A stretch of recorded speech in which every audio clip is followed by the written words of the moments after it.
Bismillahirrahmanirrahim. Assalamualaikum warahmatullahi wabarakatuh. Izin memperkenalkan diri, nama saya Selak Tamadari, NPM 1911100411. Di sini saya akan memenuhi tugas pendidikan lingkungan yang diampu oleh Bapak Suhardiansah, MPD.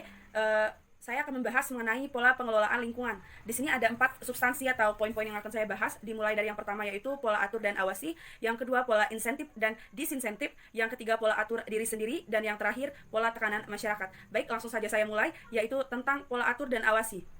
Biasanya pola atur dan awasi lebih dikenal dengan nama ADA.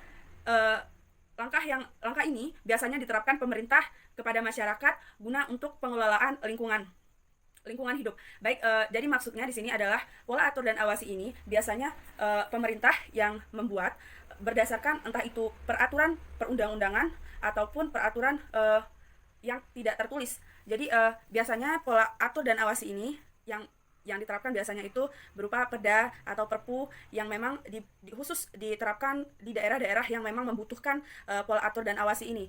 Contohnya saya beri seperti di kota-kota besar seperti di daerah Jakarta ataupun di daerah Medan ataupun di Bandung.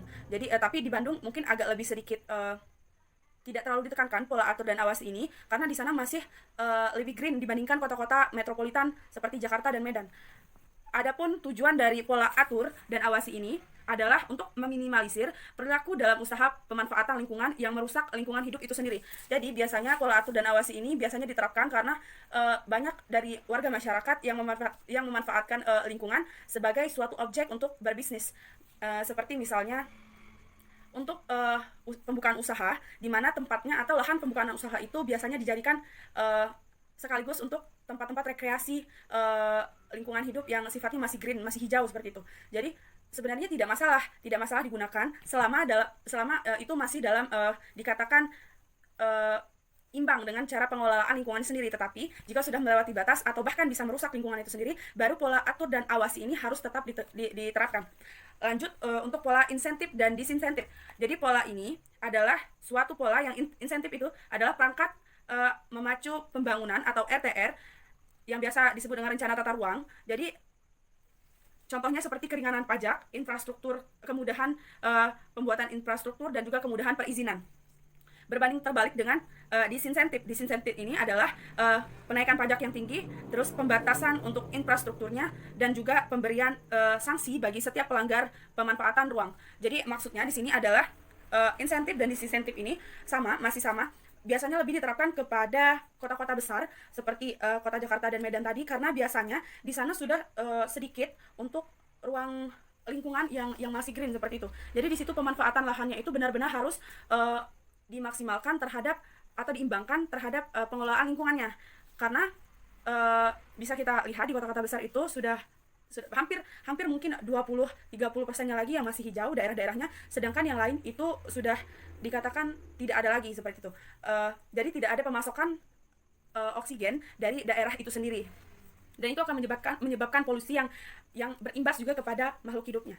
Lanjut untuk pola atur diri sendiri. Jadi pola atur diri sendiri ini adalah bagaimana cara untuk mengatur diri sendiri agar lebih menjaga alam, agar lebih tahu cara untuk memanfaatkan dan juga mengembangkan serta menjaga alam tersebut.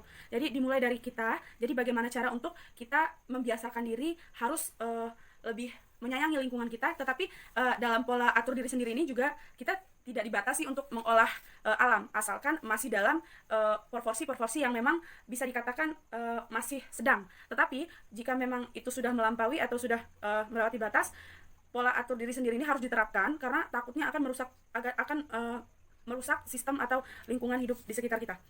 Lanjut untuk pola tekanan masyarakat, biasanya ini adalah peraturan yang tidak tertulis tetapi sudah terbiasa atau kultur masyarakat, kebiasaan, budaya. Jadi biasanya pola tekanan masyarakat ini sudah dikembangkan sejak dahulu sehingga itu merupakan suatu aturan yang tidak terikat tetapi tetap dijalankan terus-menerus seperti itu. Saya beri contoh misalnya seperti penembangan hutan atau pengambilan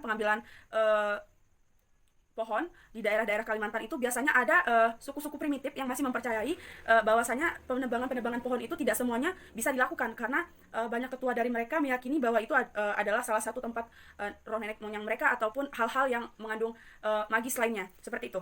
Baik, itu saja yang bisa saya sampaikan mengenai pola pengelolaan lingkungan. Adapun jika kurang jelas dalam penyampaian, saya mohon maaf. Kepada Allah saya mohon ampun. Wabillahi taufiq wal hidayah. Wassalamualaikum warahmatullahi wabarakatuh.